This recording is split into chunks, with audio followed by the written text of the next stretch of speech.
Hi guys, I've been wanting to shoot this video for a few weeks now, ever since I did the form video at Music City, and I wanted to do one with putting.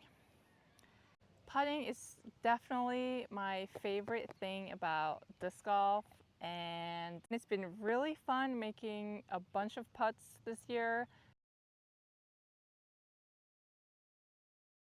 So I wanted to try and share some tips with you guys. So I'm going to do 3 tips that has helped my putting.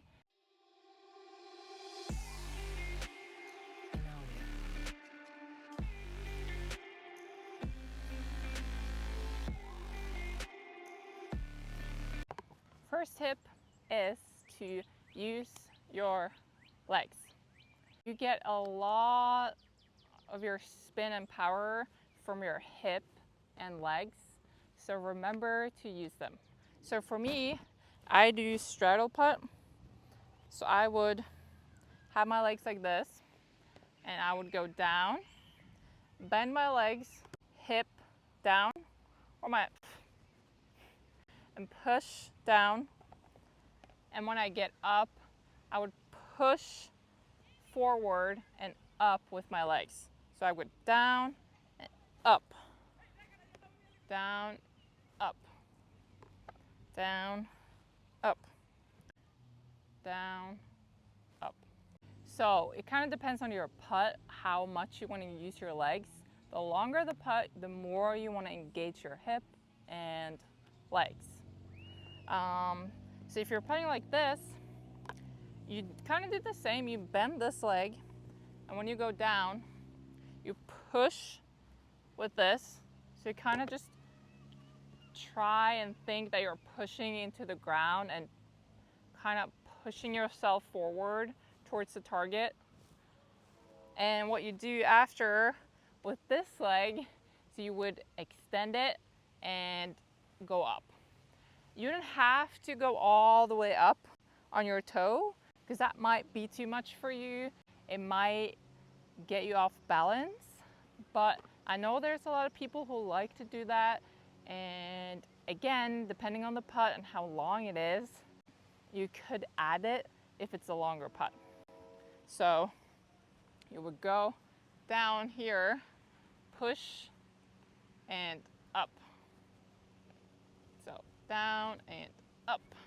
Okay, tip number 2, and that is to slow down before you release.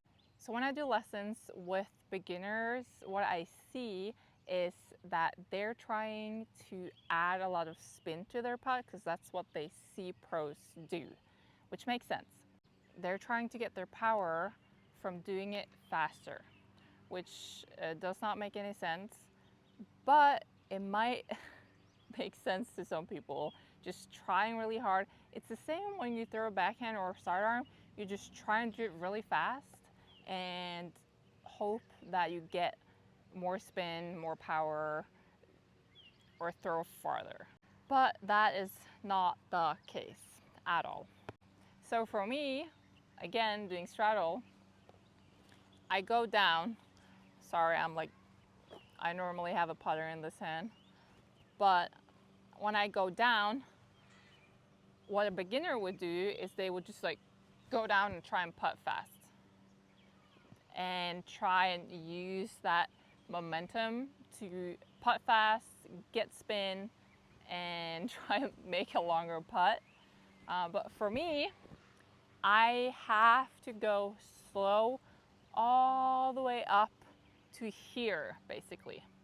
So I try and hold my wrist neutral all the way down, all the way here. And when I get here, that's when I start to use my wrist. So this is one of the few things I normally check when my form is off or I'm missing putts. If I have someone to film me, or I can just watch coverage after, I try and see if I'm putting too fast. It might be just like milliseconds, but it really matters. If you watch Paul, for example, Paul McBeth, he's really slow, then he putts. So being slow at the beginning of your putt and being in control really, really helps. And it also gives you spin, which is really weird, but it does, I promise. If you're putting like this, you would try and go slow, slow, and when you push, like we talked about in my first tip, when you push back, that's when you start the speed and you start adding the wrist. Same with straddle. So you go down slow and then you putt. So if I try and putt this way, this is exactly how I would putt. So it is way slower at the beginning and then you add speed. So if I would putt, so if I'm putting like this is how I would do it. And it also might feel like you're going slow, but if you think that might be a problem for you, try and film yourself or have someone else film you and see if you're actually going slow. Maybe film Paul McBeth and compare the speed and see if you're faster or slower, or whichever pro you like. So the thing with putting too fast is that you lose your timing, and timing is where you get your speed and power from. So that's the whole thing. Try and get your timing right and try and stay slow at the beginning. So last tip number 3 is to use your wrists. So some people might be more mobile in your wrist than others. I'm hypermobile, so that might be one of the reasons I have a lot of spin on my putt and I can putt really far without really doing a lot, just using my wrist. But you have to use your wrist to get spin. That's just how it is. You have to use your wrist. Some people might not use it as much, but you do have to use it, and do not forget that the wrist is there. If I'm helping someone with their putt, I'm trying to say that you keep your wrists neutral. So you keep your wrists neutral, kind of like this. It doesn't have to be like straight neutral, but kind of like this. So a bit bent, but not too much. And then when you go down, try and not do a lot with your wrist. So you go down all the way here, and when you start like pushing with your legs or pushing with your legs here, that's when you start adding the wrist. Last week we were actually looking at Bradley's putt, and his putt has been a bit off. And the one tip that really helped him was to stay neutral with his wrist and not use his wrist until he's up here. So stay neutral, not try and like start your wrist like down here. Just try and, sorry, oh my God. Try and hold it, and when you get here, you might add some wrist. So one thing you can do is that you can sit in your couch when you're playing a casual round, whenever. You can try and just do this and see how far you can get. Just try and see how much power you get just from using your wrist, and try and remove the wobble.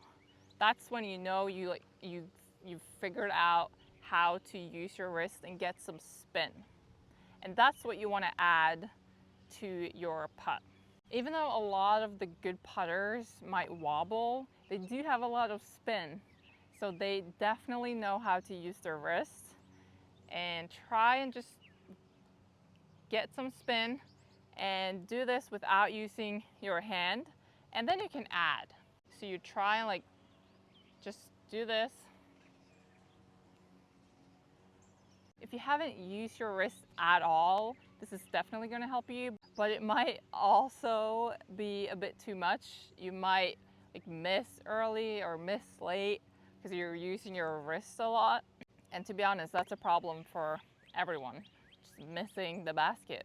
So I'll add like a bonus tip, which might be the most used tip for putting, and it's that you have to aim your hand and arm at the target, at the basket. So when you use your wrist towards the basket like this, you have to stop your arm and wrist at the basket. If you stop here and the basket's this way, then you're gonna miss left. So try and hold it towards the basket.